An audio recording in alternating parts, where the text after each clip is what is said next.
The Brave Bible Brothers. The 27th chapter of the Gospel of Matthew. Now, when morning had come, all the chief priests and the elders of the people took counsel against Jesus to put him to death. They bound him, led him away, and delivered him up to Pontius Pilate, the governor. Then Judas, who betrayed him, when he saw that Jesus was condemned, felt remorse and brought back the 30 pieces of silver to the chief priests and elders, saying, I've sinned in that I betrayed innocent blood. But they said, What is that to us? You see to it. He threw down the pieces of silver in the sanctuary and departed. Then he went away and hanged himself. The chief priests took the pieces of silver and said, It is not lawful to put them into the treasury, since it is the price of blood. They took counsel and bought the potter's field with them to bury strangers in. Therefore that field has been called the field of blood to this day. Then that which was spoken through Jeremiah the prophet was fulfilled, saying, They took the 30 pieces of silver, the price of him upon whom a price had been set, whom some of the children of Israel priced, and they gave them for the potter's field, as the Lord commanded me. Zechariah 11:12-13, Jeremiah 19:1-13, 32:6-9. Now Jesus stood before the governor, and the governor asked him, saying, Are you the king of the Jews? Jesus said to him, So you say.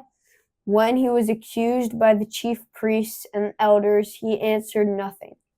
Then Pilate said to him, Don't you hear how many things they testify against you?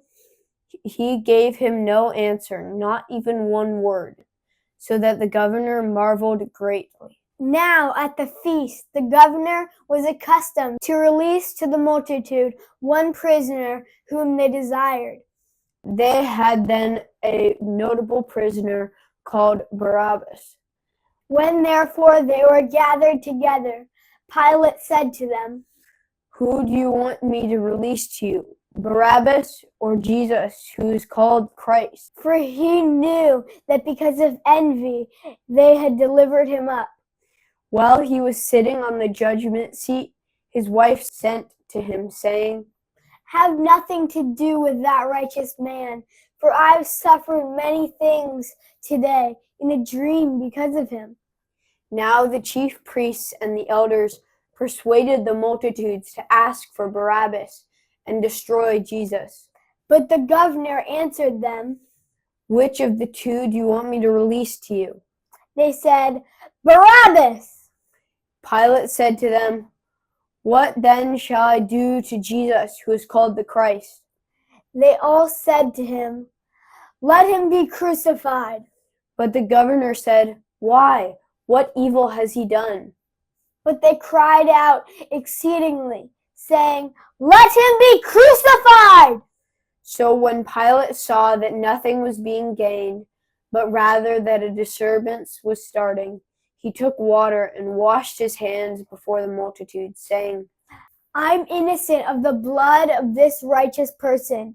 You see to it. All the people answered, May his blood be on us and on our children. Then he released Barabbas to them, but Jesus he flogged and delivered to be crucified. Then the governor's soldiers took Jesus into the praetorium and gathered the whole garrison together against him. They stripped him and put a scarlet robe on him.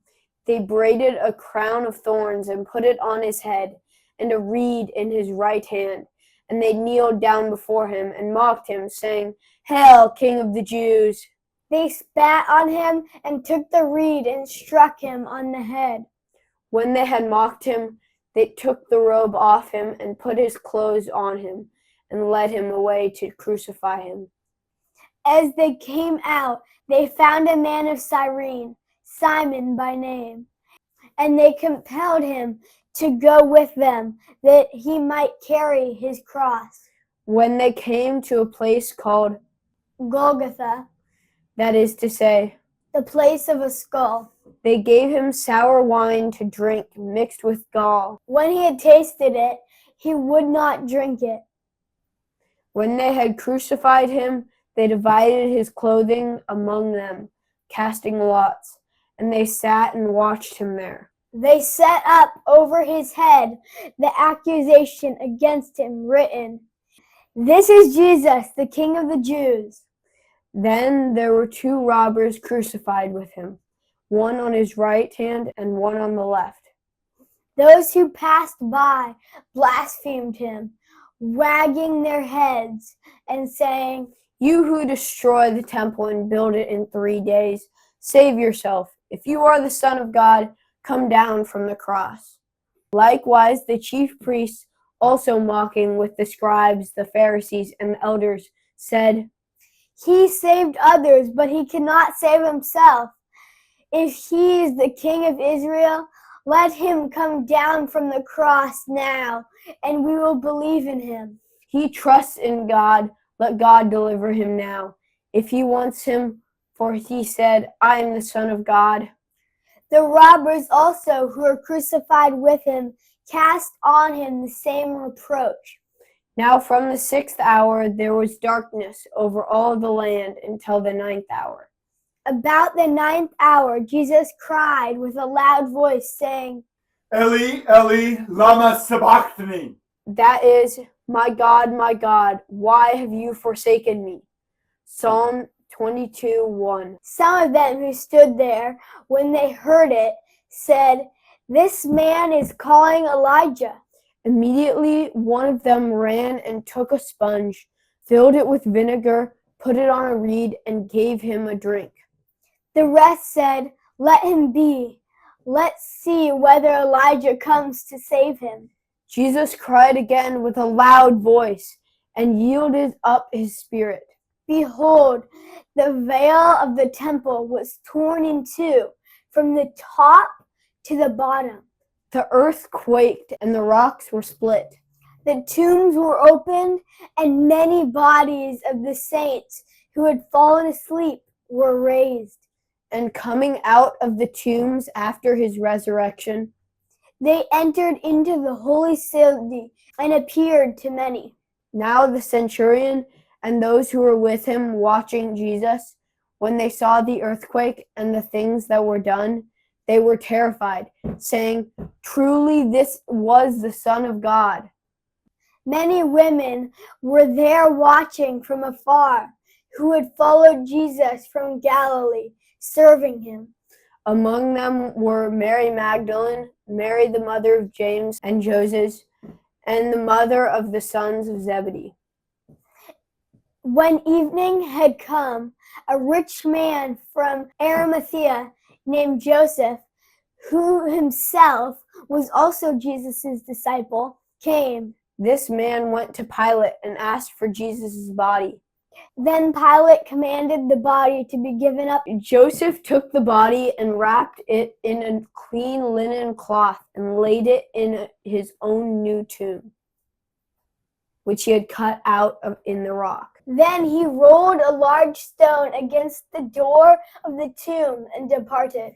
Mary Magdalene was there, and the other Mary sitting opposite the tomb. Now on the next day, which was the day after the preparation day, the chief priests and the Pharisees were gathered together to Pilate, saying, Sir, we remember what the deceiver said while he was still alive. After 3 days I will rise again.